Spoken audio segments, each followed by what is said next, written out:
स्वागत है आपका। मैं हूं आपके साथ शीरी। छोटी आवाज के बड़े मंच पब्लिक इंटरेस्ट में आपका स्वागत है। पब्लिक इंटरेस्ट की शुरुआत आज सबसे पहले उस खबर के साथ जिसका इंतजार इस वक्त पूरा देश कर रहा है। एक फैसला जिस पर 140 करोड़ लोगों की नजरें टिकी हुई हैं। विनेश फोगाट के मेडल पर थोड़ी ही देर में फाइनल फैसला आने वाला है। विनेश के ओलंपिक मेडल के दावे पर CAS अपना फैसला सुनाएगा। विनेश फोगाट ने 50 किलोग्राम भार वर्ग में महिला कुश्ती के सिल्वर मेडल पर अपना दावा किया है। पेरिस ओलंपिक में 100 ग्राम वजन ज्यादा हो जाने से विनेश फाइनल से बाहर हो गई थी। अपनी डिस्क्वालिफिकेशन के खिलाफ विनेश फोगाट ने CAS यानी कि court of arbitration for sports में अपील दाखिल की थी, जिस पर फैसला आना है। तो विनेश की अपील पर 9 अगस्त को सुनवाई हुई थी।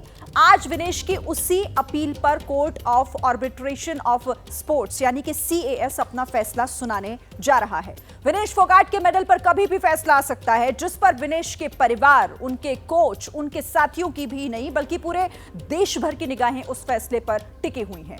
हमारे साथ हरियाणा के चरखी दादरी में विनेश फोगाट के घर से मेघा उपाध्याय जुड़ रही हैं, जहां उनके साथ मौजूद हैं विनेश फोगाट के चाचा महावीर फोगाट। दिल्ली के चंदगीराम अखाड़ा से अहमद बिलाल हमारे साथ मौजूद हैं। पेरिस से सीधे जगविंदर पटियाल हमारे साथ जुड़ रहे हैं और न्यूज रूम से स्पोर्ट्स एडिटर GS विवेक भी हमारे साथ जुड़ रहे हैं।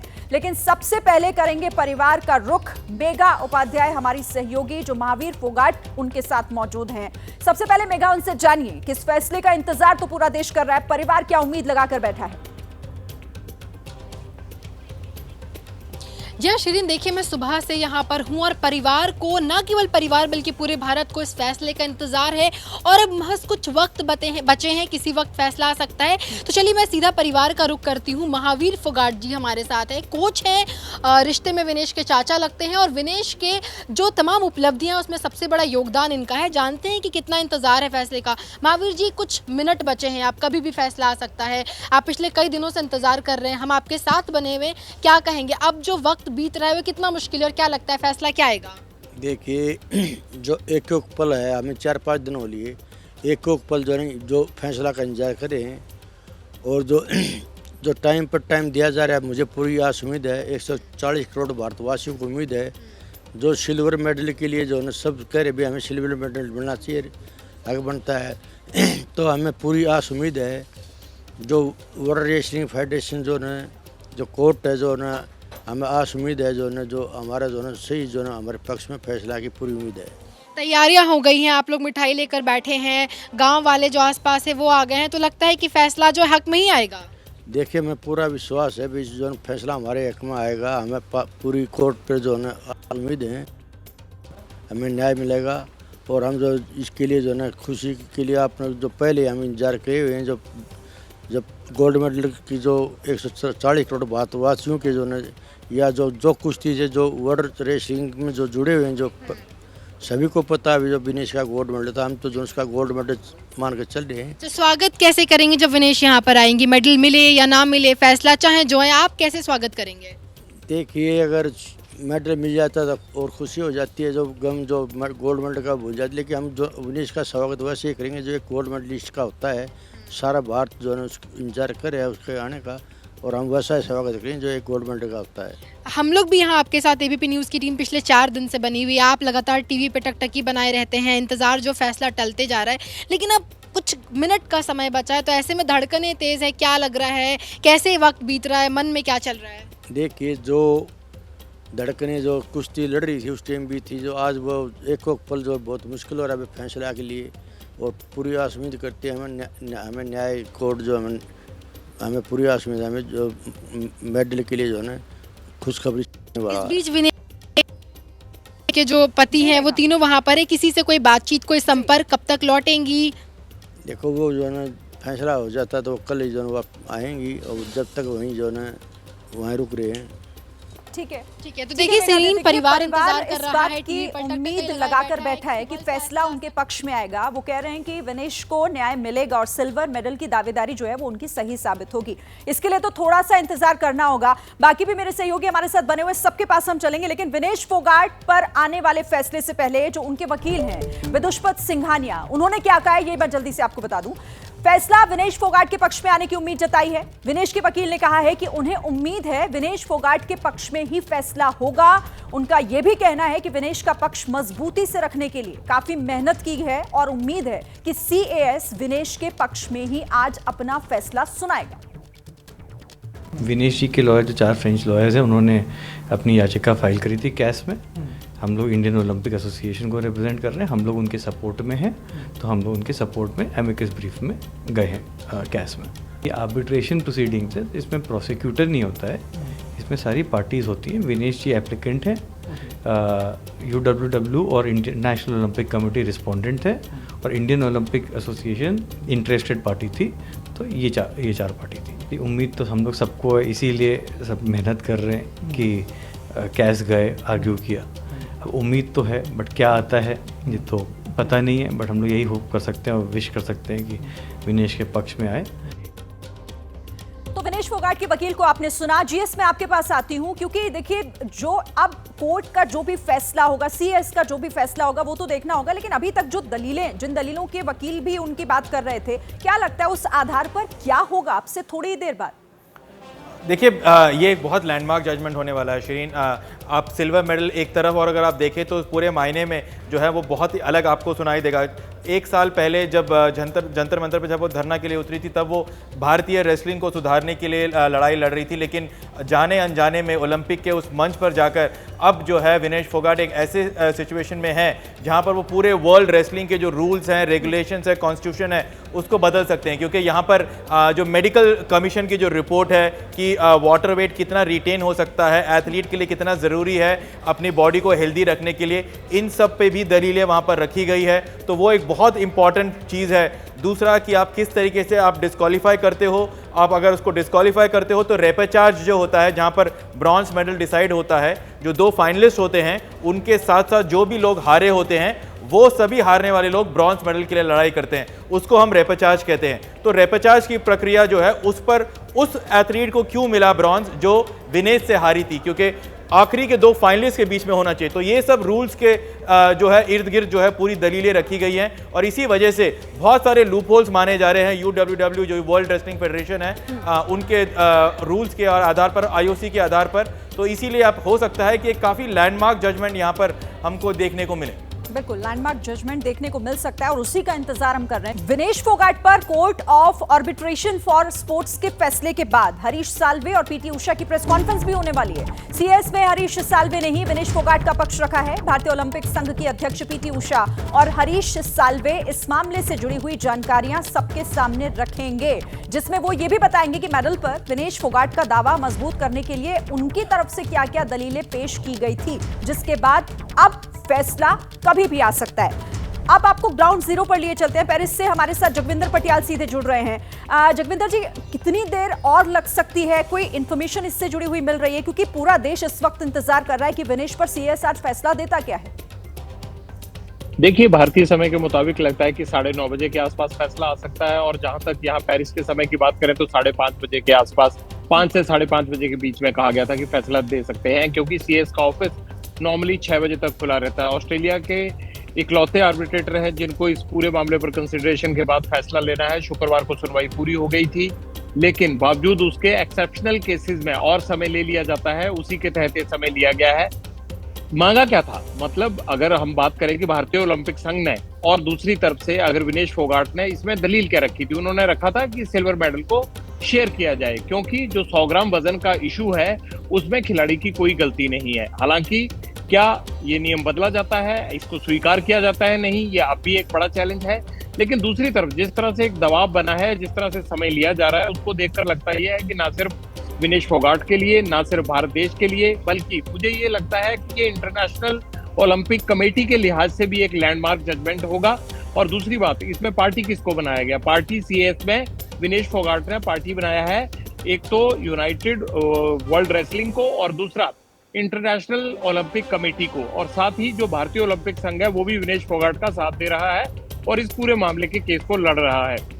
लेकिन महत्वपूर्ण बात इसमें यह रहेगी कि क्या इस बार ओलंपिक के नियमों में कोई बदलाव किया जाएगा, या फिर विनेश फोगाट के हाथ में नाकामयाबी लगेगी। तो कुल मिलाकर लड़ाई एक सेंटिमेंट्स की है। इस सेंटिमेंट्स और नियमों के बीच में कौन जीतता है, इसके बारे में अभी मुझे लगता है कि आधे घंटे का वक्त और लगेगा। और आपने ठीक कहा, हरीश साल्वे उसके बाद जो है वो बातचीत करेंगे, बताएंगे कि जो भी फैसला रहता है उसके बारे में क्या किया जाए। एक और खास बात हो सकता है कि आज केवल क्रक्स जो है, फैसले का क्रक्स जो है वही बताया जाए और बाकी का डिटेल्ड ऑर्डर इसमें बाद में आए। लेकिन आज फैसले की घड़ी है और ये वर्डिक्ट आएगा। ठीक है, फैसले की घड़ी, और अब ये कभी भी खत्म हो सकती है जब फैसला आएगा, इस पर भी हम विस्तार से बात करेंगे। ठीक है, आप रहिएगा मेरे साथ। अब रुक कर लेते हैं बिलाल का। चंदगीर राम अखाड़े से हमारे साथ जुड़े हुए हैं, वो अखाड़ा जहां बड़े बड़े पहलवानों ने कुश्ती के दांवपेच सीखे हैं, प्रैक्टिस करते रहे हैं। अहमद, आप भी उन्हीं लोगों से घिरे होंगे, जरा उनसे बात कीजिए। आज इस फैसले से पहले इंतजार उन्हें किस बात का है, क्या कुछ हो सकता है? अच्छा, मैं आपके पास आती हूँ अहमद बिलाल, एक सेकंड। शायद जीएस विवेक के पास कोई इंफॉर्मेशन है। विवेक, देखिए, मैं बस ये कहना चाह रहा हूँ कि आज शायद हमको फाइनल वर्डिक्ट जो है वो ज़रूर मिल जाएगा, लेकिन जो भी होगा इस पर पूरा फैसला आज नहीं होगा, क्योंकि जैसे जगविंदर पटियाल ने बताया कि रीसेंट ऑर्डर जो होता है, एक डिटेल्ड ऑर्डर जो होता है वो बाद में आएगा। अपील का प्रोसेस है, तो अगर चाहे आज विनेश को मेडल मिले या फिर विनेश को मेडल ना मिले, अगर नहीं मिलता है तो विनेश कैस में ही मल्टीपल जज के पास जाकर अपील कर सकते हैं, जो लुसान स्विट्जरलैंड जहां पर इनका हेडक्वार्टर्स है वहां पर अपील होगी। उसी तरीके से अगर मेडल मिल जाता है तो गारंटी UWW और IOC, क्योंकि उनके प्रावधान में फिलहाल ऐसा नहीं है, तो वो भी जाके अपील करेंगे। तो यानी कि ये मान के चलिए कि अपील अभी होना है, तो भले ही आप उसको इस तरीके से रखें आसान भाषा में, हाई कोर्ट का वर्डिक्ट भले ही आ गया हो या फिर सुप्रीम कोर्ट का वर्डिक्ट है, सुप्रीम कोर्ट के आगे अगर आप अपील करते हो तो वो प्रक्रिया भी रहती है, तो अब वैसे भी अभी आने के चांसेस हैं। ठीक है, बहुत महत्वपूर्ण जानकारी आपने दी है यहाँ पर जीएस विवेक। बिलाल, अब आपके पास फिर से आती हूँ, बात कीजिए जरा। बिल्कुल शिरीन, देखिए इस वक्त मैं जिस जगह पर हूँ ये विनेश की लेगेसी है, क्योंकि ये जो सारे जो नौनिहाल पहलवान आपको मेरे पीछे दिखाई दे रहे हैं, ये कहीं ना कहीं विनेश की ओर प्रेरणा भरी निगाहों से देखते हैं और बेसब्री से इंतजार इन्हें भी विनेश के ऊपर जो सिल्वर मेडल का फैसला है। आपको इंतजार है विनेश को सिल्वर मेडल मिलेगा नहीं मिलेगा, इसका फैसला कुछ देर में होने वाला है। क्या उम्मीद कर रहे हैं आप? जी बिल्कुल, सिल्वर मेडल मिलने की उम्मीद कर रहे हैं विनेश फोगाट को, क्योंकि वो फाइनल तक पहुंची है और जैसा उनके साथ हुआ है तो सिल्वर मेडल तो उनको मिलना ही चाहिए। विनेश को जब आप देखते हो तो क्या आपके सहन में आता है, कितनी प्रेरणा मिलती है? क्या कितना इंतजार है विनेश के सिल्वर मेडल? जैसे उस हिसाब से फैसले आने में टाइम है, हमें तो उससे भी और जल्दी है कि और जल्दी आ जाए फैसला, कि मेडल मिल जाए। बस प्रेरणा मिलती है जब विनेश को देखते हो तो? हाँ, मिलती है प्रेरणा, और क्या सीखने को मिलता है? उनसे बहुत कुछ सीखने से मिलता है। वो अच्छी पहलवान हुई हैं और मेडल भी मिलना चाहिए उनको। क्या कोच भी है हमारे साथ? सर, कोच साहब आप बताइए कि कितना इंतजार है, अब कुछ मिनटों की बात है, क्या उम्मीद कर रहे हैं? देखिए, उम्मीद तो यही की जा रही है कि भाई सिल्वर मेडल विनेश फोगाट को मिले। ठीक है अहमद बिलाल, देखिए सभी यही उम्मीद लगाकर बैठे हैं कि जो फैसला आएगा वो विनेश फोगाट के पक्ष में ही आएगा, यानी कि उन्होंने जो अपील की है उसे मंजूर किया जाएगा। बात कोलकाता के निर्भया कांड की, जिसे लेकर रेजिडेंट डॉक्टर्स गुस्से से उबल रहे हैं। आज लगातार दूसरा दिन था जब रेजिडेंट डॉक्टर्स ने सड़क पर उतरकर प्रदर्शन किया, कोलकाता की निर्भया को इंसाफ और डॉक्टर्स की सुरक्षा सुनिश्चित करने की मांग की। लेकिन इससे अस्पतालों में आ रहे मरीजों की मुसीबत बढ़ गई। ओपीडी बंद होने की वजह से मरीज दर बदर भटक रहे हैं।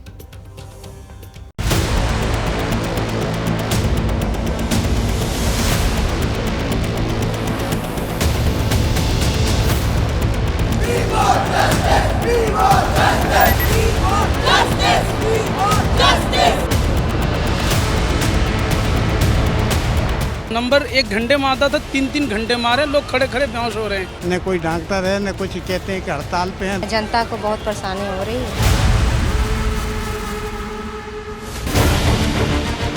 सड़क पर धरती के भगवान, हड़ताल से शहर शहर मरीज हलकान परेशान।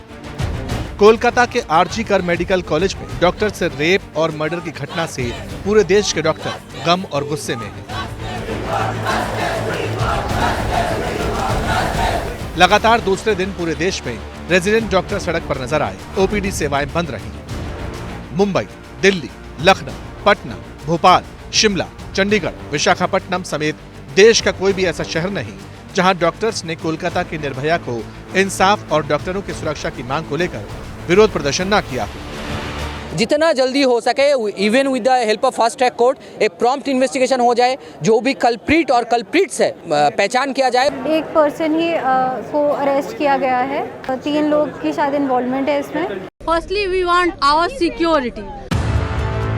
रेजिडेंट डॉक्टर्स का कंसर्न कोलकाता की निर्भया को इंसाफ के साथ खुद की सुरक्षा से जुड़ा है, लेकिन इससे उन लोगों की परेशानी बढ़ गई जिन्हें इलाज की जरूरत है। सबसे पहले दिल्ली के आरएमएल हॉस्पिटल की तस्वीर देखिए। डॉक्टर्स हड़ताल पर हैं और उसका असर यहाँ मरीजों पर होता हुआ दिख रहा है। जितने भी मरीज हैं उनके इलाज पर होता हुआ दिख रहा है, क्योंकि लंबी कतारें हैं यहाँ पर। मरीज घंटों से यहाँ लाइन में बैठे हुए हैं। किसी को नंबर मिल गया है, किसी को अपॉइंटमेंट मिल गया है, लेकिन अभी तक भी कोई डॉक्टर तक नहीं पहुँच पाया, डॉक्टर को नहीं दिखा पाया। नंबर नहीं आ रहा, परेशान है, मरीज भी बैठा हुआ है इधर। 4 घंटे से हम लोग बैठे हैं, सुनने में आ रहा है डॉक्टर है कि नहीं है। 2-2, 4-4 घंटा बैठना पड़ा है। 2 दिन से तो वापस चले गए। सुबह के आए हुए हैं भूखे प्यासे बच्चों के साथ। आज रिपोर्ट दिखानी है, डॉक्टर का पता नहीं है।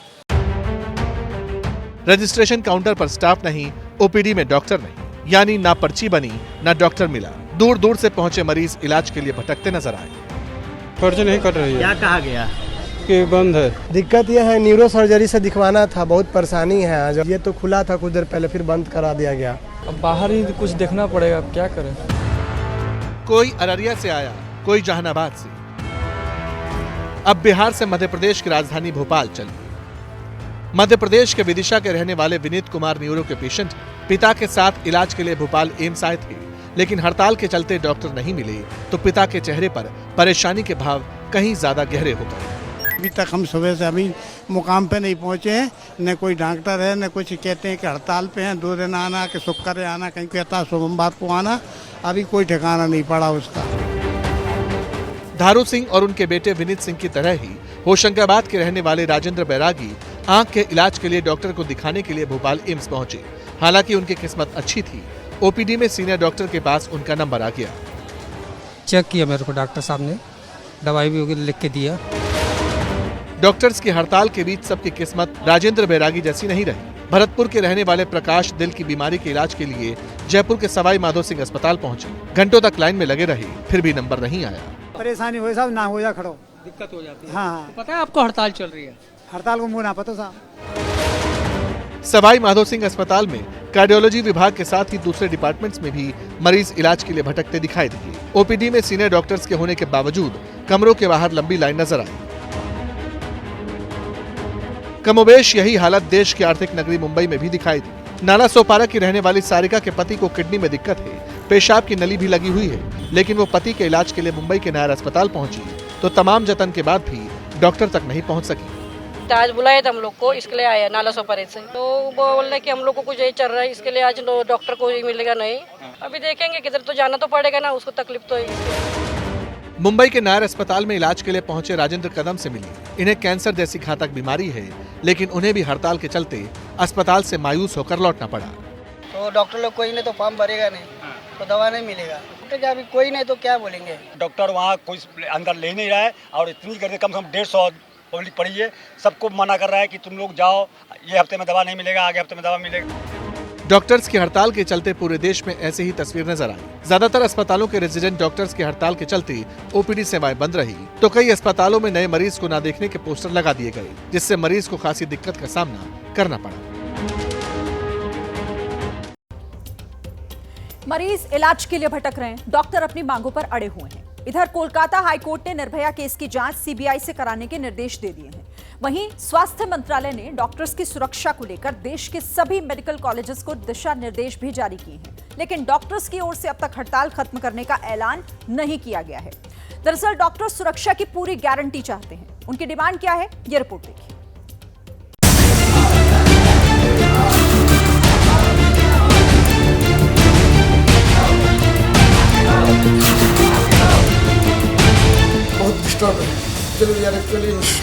हम लोग पहले से ही चाहते थे कि वो हटे, उन्होंने खुद से रिजाइन दिया, तो हम इसके सपोर्ट में हैं। हमारी जितनी भी फीमेल मतलब वो किसी भी डिपार्टमेंट में वर्क करे, सब कुछ सेफ रहे।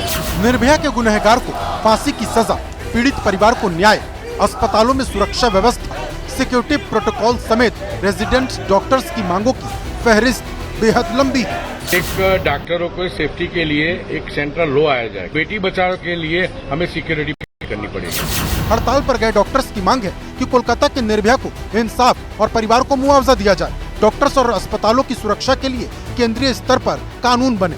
स्वास्थ्य कर्मियों की सुरक्षा के लिए अस्पतालों में अनिवार्य प्रोटोकॉल लागू हो। स्वास्थ्य सेवा अधिनियम को लागू करने के लिए विशेषज्ञ समिति का गठन किया जाए। प्रदर्शनकारी डॉक्टर पर पुलिस की बर्बर कार्रवाई और दुर्व्यवहार न हो। इन्हीं मांगों के साथ आईएमए का एक डेलीगेशन केंद्रीय स्वास्थ्य मंत्री जेपी नड्डा से मिला। बताया जा रहा है कि बुधवार को आईएमए का डेलीगेशन पश्चिम बंगाल की मुख्यमंत्री ममता बनर्जी से भी मिल सकता है। कोलकाता के आरजी कर मेडिकल कॉलेज में रेप और मर्डर के बाद देश भर के रेजिडेंट्स डॉक्टर लामबंद है। सिर्फ पश्चिम बंगाल ही नहीं, पूरे देश में डॉक्टर्स की सुरक्षा सुनिश्चित करने की मांग हो रही, लेकिन सवाल है सुरक्षा की गारंटी कौन देगा।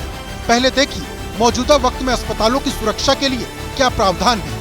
संवैधानिक प्रावधानों में स्वास्थ्य और कानून व्यवस्था राज्य का विषय है। डॉक्टर्स और अस्पतालों की सुरक्षा के लिए अलग से कोई केंद्रीय कानून नहीं।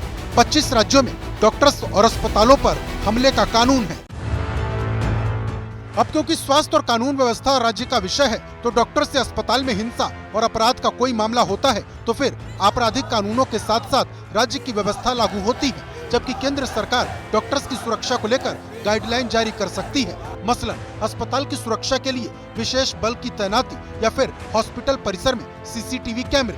और यही वजह है कि अब डॉक्टर्स प्रोटेक्शन एक्ट की मांग तेज हो गई है। सेंट्रल प्रोटेक्शन एक्ट जल्द से जल्द लोकसभा में पारित किया जाए। जो पीड़िता के साथ घटा है उसे न्याय मिले। जब तक हमारी मांगे पूरी नहीं होती तब तक हमारी स्ट्राइक जारी रहेगी।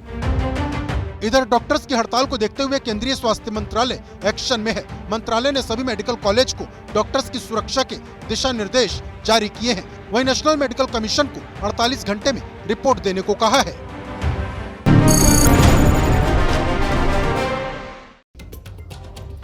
डेरा सच्चा सौदा का चीफ गुरमीत राम रहीम एक बार फिर जेल से बाहर आ चुका है। इस बार 21 दिन की फरलो पर बाहर आया है। हर बार की तरह इस बार भी सवाल उठ रहे हैं। बलात्कार और हत्या के मामले में सजा काट रहे राम रहीम को आखिर बार बार इतनी मेहरबानी क्यों और कैसे मिल जाती है? क्या है राम रहीम की फरलो का पॉलिटिकल कनेक्शन? जानिए इस रिपोर्ट में।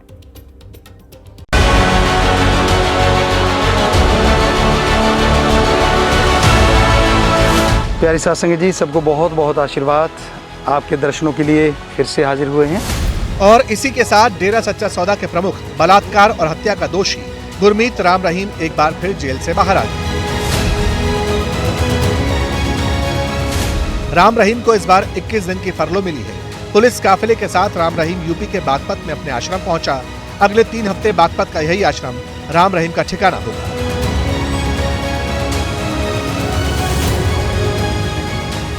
राम रहीम के काफिले की एंट्री होते ही बागपत आश्रम के फाटक बंद कर दिए गए। पहरा इतना सख्त कि राम रहीम के अनुयायियों को भी अंदर जाने की इजाजत नहीं दी जा रही। लेकिन एक बार फिर जेल से बाहर आते ही राम रहीम ने अपने सपोर्टर्स के नाम एक वीडियो मैसेज जारी कर दिया। आप अपने अपने घरों में रहना है, किसी ने यहाँ पे नहीं आना। जैसे सेवादार भाई आपको बताएंगे, सेवादार जिम्मेवार आपको बताएंगे, उसके अकॉर्डिंग आपने सेवा करनी है। मालिक आपको बहुत बहुत खुशियाँ दे। सबको बहुत बहुत आशीर्वाद। गुरमीत राम रहीम अपनी ही 2 शिष्याओं के रेप का दोषी है। इस मामले में राम रहीम को 2017 में 20 साल की सजा हुई थी। राम रहीम पूर्व डेरा प्रबंधक रंजीत सिंह और पत्रकार रामचंद्र छत्रपति की हत्या का भी दोषी है। दोनों मामलों में राम रहीम को उम्र कैद की सजा मिली हुई है। तभी से राम रहीम रोहतक की सुनहरिया जेल में सजा काट रहा है। लेकिन हत्या, बलात्कार जैसे गंभीर अपराधों में सजा मिलने के बावजूद डेरा प्रमुख कभी पैरोल तो कभी फरलो हासिल करके जेल से बाहर आता रहता है। राम रहीम 25 अगस्त 2017 को पहली बार जेल के सलाखों के पीछे पहुंचा था। तब से अब तक डेरा प्रमुख ने 2545 दिन जेल में काटे, जबकि 255 दिन पैरोल और फरलो पर जेल से बाहर रह चुका है। राम रहीम के जेल से बाहर आने की टाइमिंग पर भी सवाल उठते रहे हैं। अब तक राम रहीम 10 बार जेल से बाहर आ चुका है। 7 फरवरी 2022 को पंजाब विधानसभा चुनाव से ठीक पहले राम रहीम को परिवार से मिलने के लिए 21 दिन की फरलो मिली थी।